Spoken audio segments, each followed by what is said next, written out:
The World Economic Forum closes in Davos after candid talks about the global economy, China's reopening and climate change. Hello, I'm Arnold Knight and this is The Heat.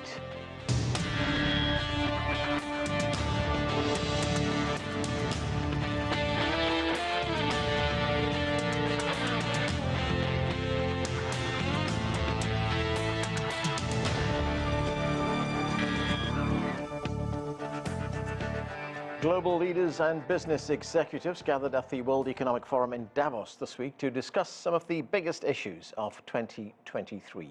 Among the highlights, there were calls for international cooperation on climate, trade and sustainable development. The Chinese Vice Premier Liu He declared China is open for business and international investment after 3 years of the pandemic. And Kristalina Georgieva, the head of the International Monetary Fund, said while it will be a difficult year, she doesn't expect a global recession. My message is it is less bad than we feared a couple of months ago. But less bad doesn't quite yet mean good. Now, with the reopening of China, we expect growth this year to again exceed global average. We project 2.7% for the world. This may be corrected somewhat in a couple of days. For China, we project 4.4%. Well, for more now on the World Economic Forum, let's bring in our panel. Joining us from London is Klisman Murati. He's the founder of Pareto Economics, a global affairs research consultancy. Also with us from Los Angeles is Ryan Patel. He's a global business executive and senior fellow with the Drucker School of Management at Claremont Graduate University. Here in Washington, D.C., Anton Fedyashin is a Russian affairs expert and professor of history at American University. And from Beijing, Anna Tangen is a senior fellow at the Taihe Institute and chairman of Asia Narratives. Thanks, everyone, for being with us. Anna Tangen, let's start with the comments made in Davos at the World Economic Forum by the Chinese Vice Premier Liu He. Let's listen. China's national reality dictates that opening up to the world is a must, not an expediency. We must open up wider and make it work better. We oppose unilateralism and protectionism and look forward to strengthening comprehensive international cooperation with all countries for world economic stability and development and the promotion of economic re-globalization. It seems, Anna, that in today's multipolar world, the world is divided into two groups, one led by China, which champions globalization, multilateralism, and the other led by the United States and its allies, which is about putting up barriers, imposing sanctions, and restricting imports and exports. Listening to what went on at the World Economic Forum, is there any middle ground? Well, yeah, I mean, there obviously the leaders there are a lot from the private sector. There's a tremendous amount of hand-wringing. They were talking about the dangers of friendshoring, et cetera. But, you know, the issue here is, despite some heavyweight commentary, that this degenerates into a talk shop. You know, the people who are going to make decisions about friendshoring weren't necessarily there. U.S. was not robustly represented. China was obviously making a plea. I think the middle ground at this juncture is just to have people to hit the pause button and get some sense of the reality that we're facing in 2023.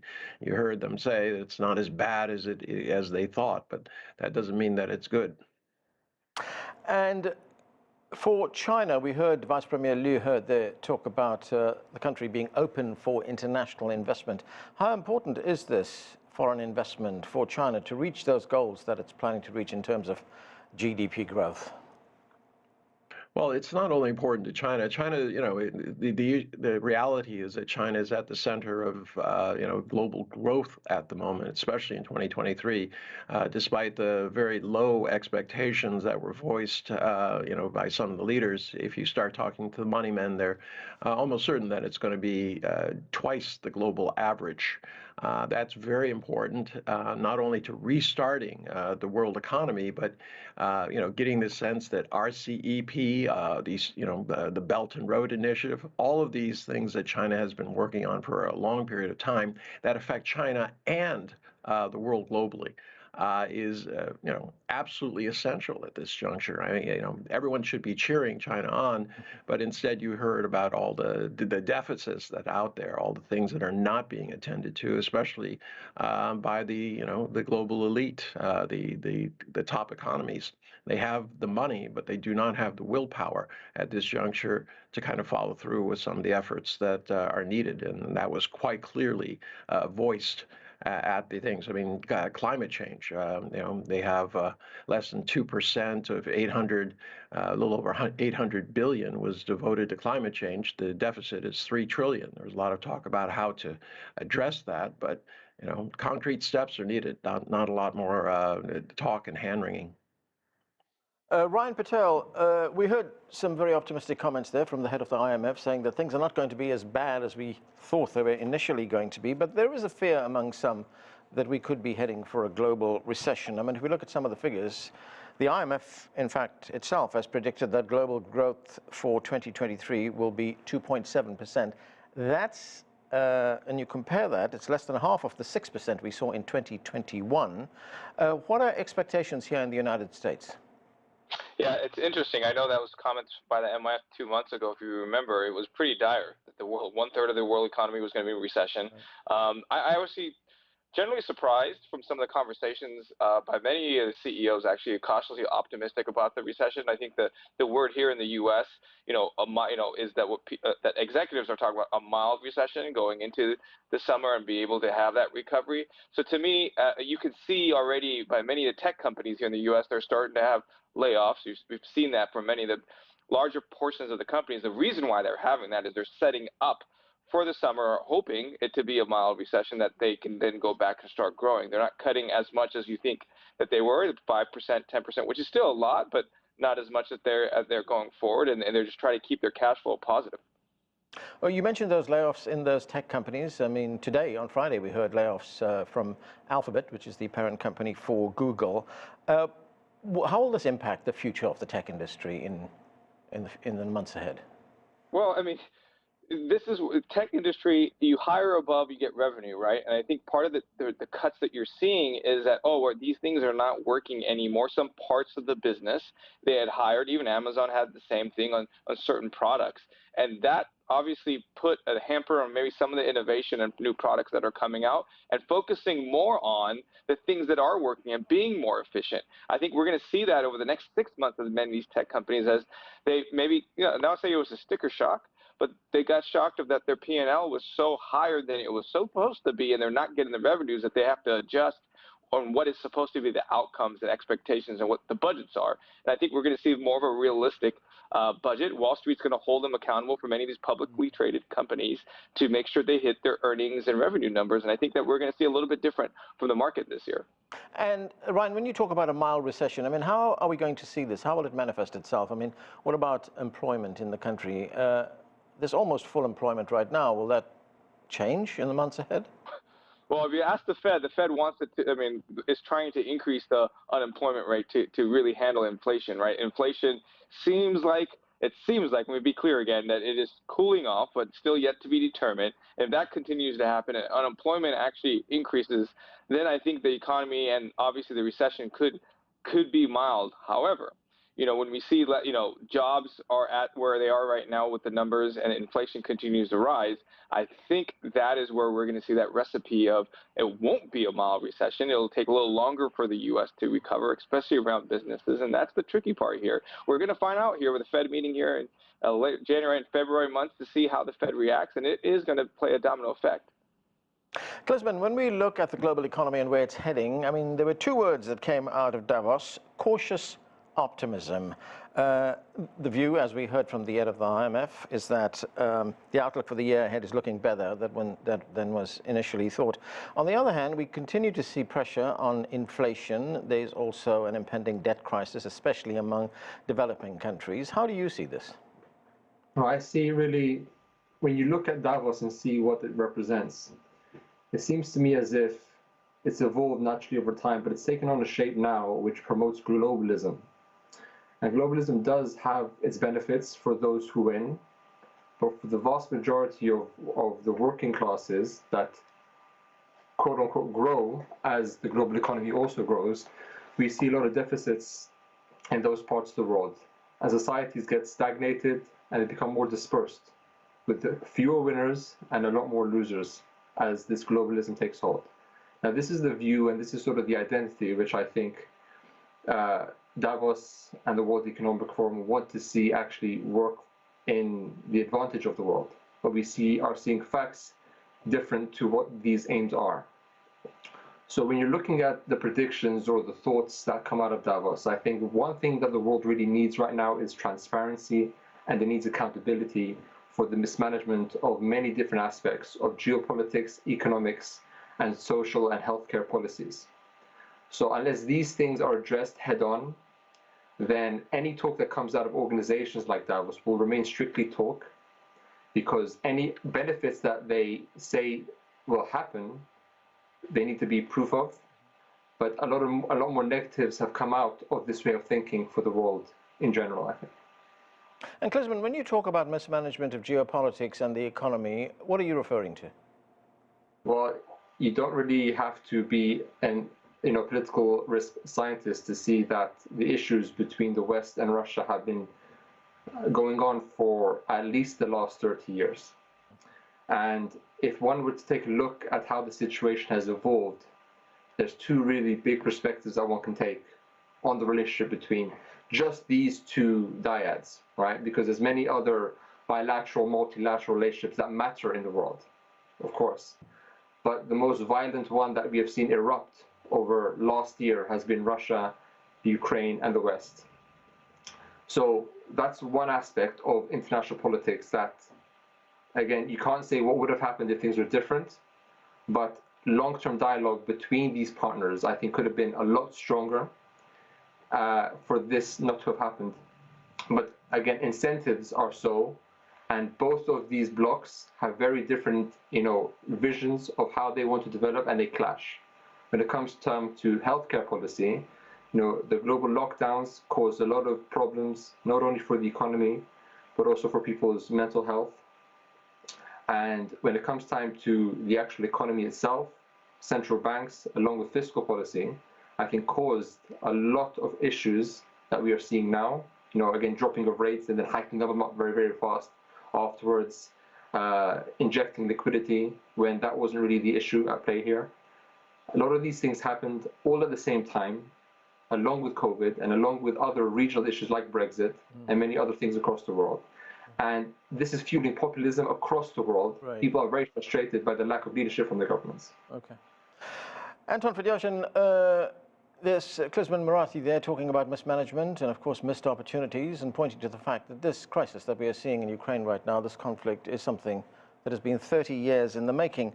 But if we look now at, what was discussed at the forum as well, there appears to be two distinct views on what is going on. One is led by the United States and NATO, which wants to continue supplying weapons to Ukraine in the hope that Ukraine will inflict such heavy casualties on Russia that Russia will be forced to come to the negotiating table on its knees to negotiate. And of course, there is the other group, which are most of the people not involved in this conflict, most of them in the developing world, which wants diplomacy. Where do you see this going? Well, judging by what we heard from the bigger names represented at Davos, the first group that you mentioned, the United States and NATO, clearly have today. As a matter of fact, watching Davos over the past few days, this is the first time that I actually got the feeling that what used to be more or less global forum, regardless of how you feel about globalization and capitalism and all of that, but it really did used to be a global forum, and people listened to it very carefully. It is now becoming sort of a block convention with outsiders present and given the chance to speak, but not really making any of the important decisions. So for now, the Ukraine crisis is on a escalatory spiral still.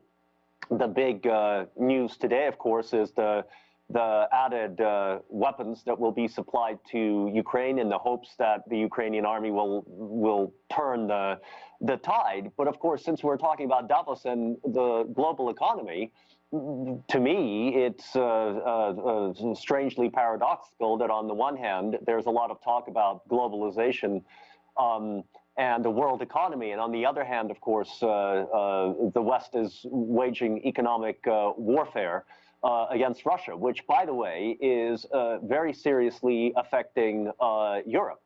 So for now, as a grim realist, I don't see any positive outcome over the next half year until the summer.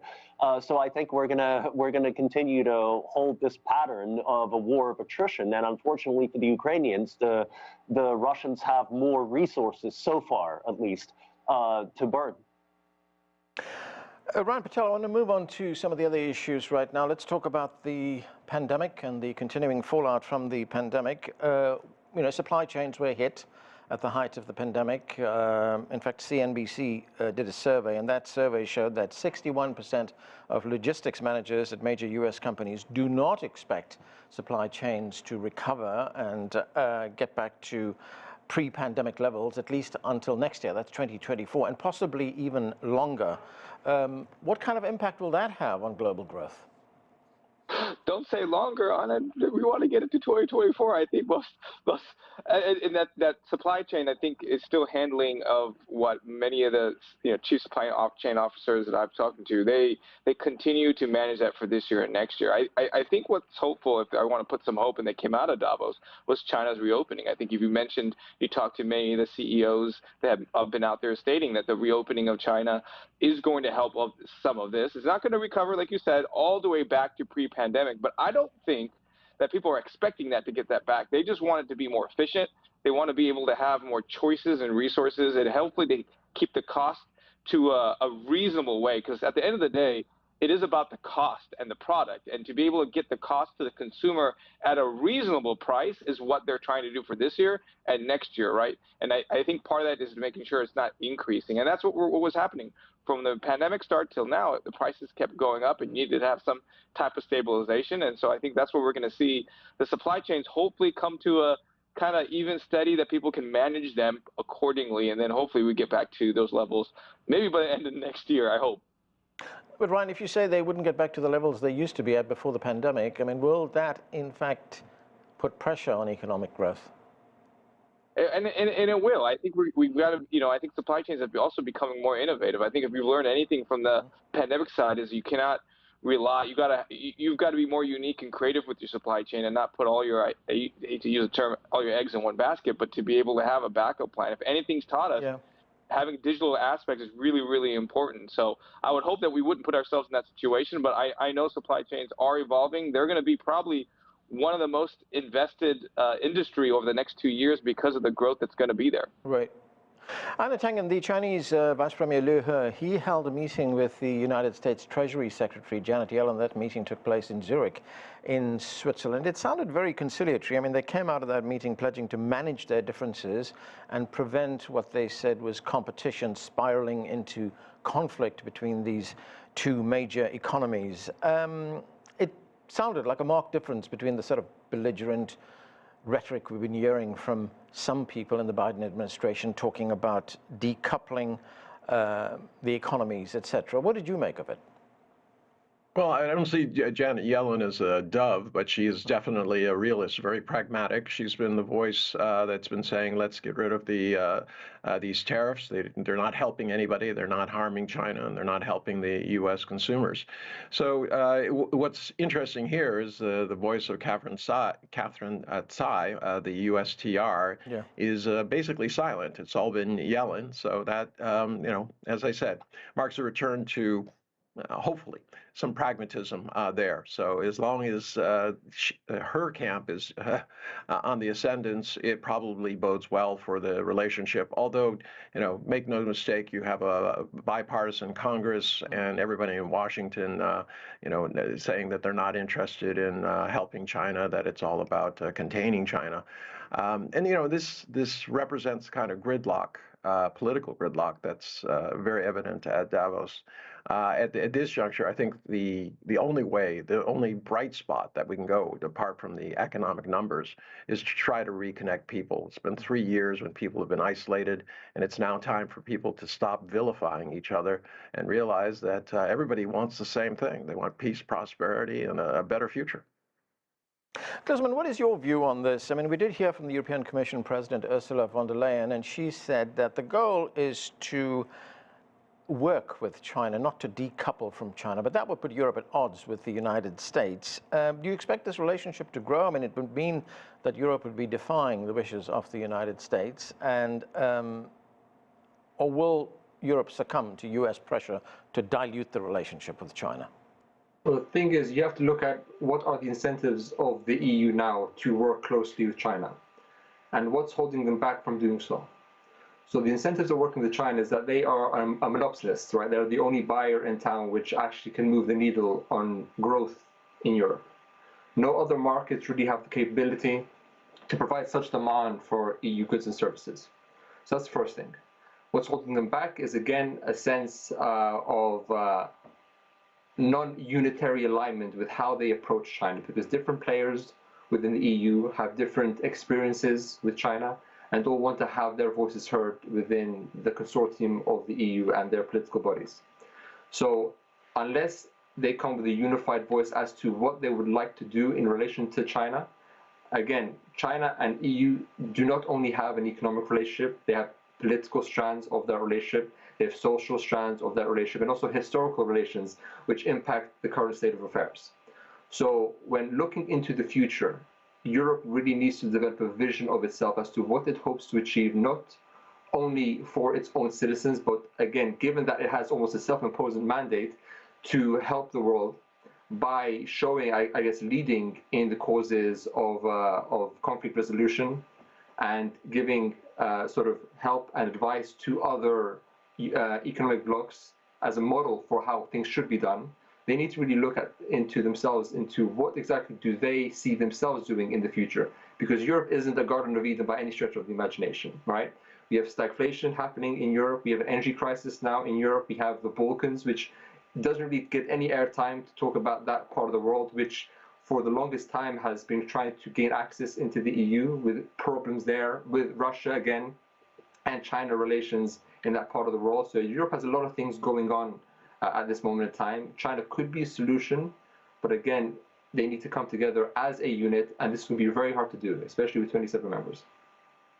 Anton, what are your thoughts on that? And we have talked about this before, especially when we look at the conflict in Ukraine, where Europe is really marching in lockstep with the United States, sometimes at the expense of its own domestic economy.